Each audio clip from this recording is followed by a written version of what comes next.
Hey guys, it's JFCMexotics here. In today's video I'll be talking to you about my brand new Crested Gecko setup. This is an exoterritorium that is 60 centimeters wide by 45 centimeters deep by 60 centimeters tall. I picked this up last week off Live the Real World. He lives kind of close to me, so I actually buy quite a few things off him. I bought rugs for Varium off him, and I've bought this off him. He gave me a very good deal on it, and I'm very pleased.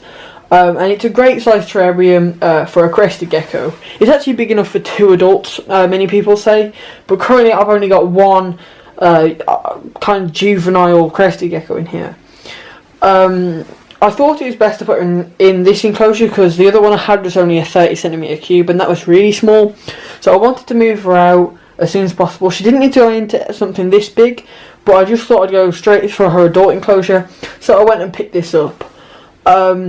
Originally, I only had everything that was in a other enclosure in here, but that was far too little stuff, so I've been to my local reptile shop, and I picked up a few more things for her, which is a lot of this cork that you're seeing now.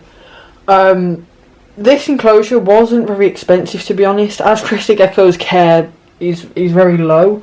You don't need too much equipment for them, but overall, I think it looks really good, and it's a nice little piece to have in my reptile room. It does sit on my windowsill here, and it's making it look really nice in this little corner I've got. So I'm now going to talk you through everything that I've got in here. I'll open up the doors and I'll show you in a bit closer detail about how I've set this enclosure up, why I've done it, and I'll show you everything about it. So we'll get straight into that now. Okay, so here inside the enclosure you can see that I have some cork tubes, as well as her little food dish up here. This is Pangea diet that she has in here available at all times. She's been in here for about a week now, and she's been eating not too much, to be honest, but hopefully she'll overcome that. When I think it's a combination of her getting used to a new enclosure and finding out where the food is. But as you can see here, I have some cork, and these cork creates not only a great place for her to climb, but also to hide inside. As they are tubes, these aren't just like branches, these are tubes that she can get in and out of, and so they give her a great place to hide. In here as well, I do also have 2 large plants. I think this is a croton plant, and that's an Parlo or something. This one's made by Komodo, and this one's made by Zoomed.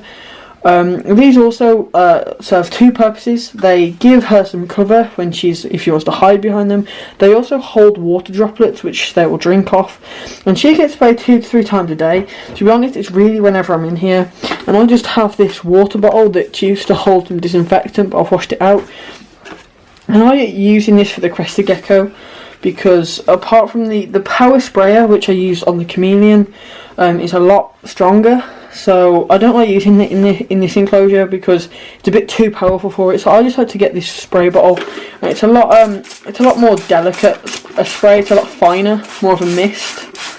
So I just prefer using this in here, and this gives it a nice mist. And I mist it, to be honest, most times I'm in here.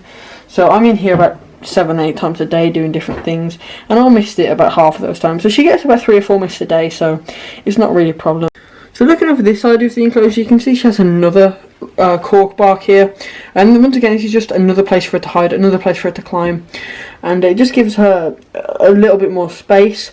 As you take a look to the ground here, you'll see that I do have this cork little hide thing, and this was made simply by cutting off one end of the cork bark and then just cutting out a little section at the bottom, and it made this little hide for her on the ground if she ever wanted to go there. Now that wasn't why I did it. I did it because this big piece was a bit too long for the enclosure, but it's kind of like a byproduct of it. Now on the floor I have Eco Earth, definitely the best substrate for Crested Geckos. The Crested Geckos don't spend much time on the ground. However, Eco Earth is a great substrate for 1, maintaining humidity, and 2, gives you a nice base if you ever want to do a bioactive setup, which is what I will be looking to do in the future with isopods and springtails. I just haven't got around to that yet. But so that is why I've used that. And then actually at the back here, I do just have her fern plant that she had in her other enclosure, and that just once again gives her a little bit more aesthetics for me, and also she can climb on that as well. So next I'm going to talk about the lighting that I have in this enclosure. This is a Exoterra's daylight LED that they do. It offers no UVB or UVA, However, it does give off a nice light that is just purely for viewing. It has very little benefit to the animal, apart from that it does create a nice daylight cycle, well, depending on when I turn it on and off, but I just come in here when I do my last sprays and feed the geckos, and I just turn it off then. And it doesn't actually go off, it goes onto a very nice blue, what they call moonlight blue. And this moonlight blue creates a very nice aesthetic in the enclosure. Obviously you can see a bit of red in here, that's because I've got obviously the red bulbs in the Viv next to me. But it gives off a very nice aesthetic that is actually in a wavelength and a frequency that reptile eyes struggle to pick up, and it's a lot darker to them. So even though it's not a particularly bright light anyway, it just makes it a bit more night-like for them. And I often see her come out within half an hour to an hour after this goes on. Unfortunately, I don't think I can show her to you because I don't actually think she's out currently. Sometimes she'll just come out naturally during the day. I can check the sides for you. She's not out that side, and she's definitely not out that side. So now I can't find her for you. However, if she comes out in the next 10 to 15 minutes, I will restart the video. So yeah, I hope you have enjoyed this video. If you have, please leave a like and subscribe. I really like this setup, even though it didn't take the most amount of work, to be honest. It was just simply placing a few cork boxes in. But to be honest, that's all it takes to create a nice looking reptile enclosure. You just need to know what you want to do and just do it well. So you don't have to spend hours on an enclosure for it to look nice or buy the best things. These cork boxes, all three of them that I bought, came to I think £21. Which isn't too bad to do a whole reptile enclosure that's going to last to the rest of her life. So yeah, hope you have enjoyed it. Like I said, if you did, leave a like and subscribe, and I'll see you all hopefully in the week with a reptile room tour video. And yeah, see you later. It's been JFCMexotics.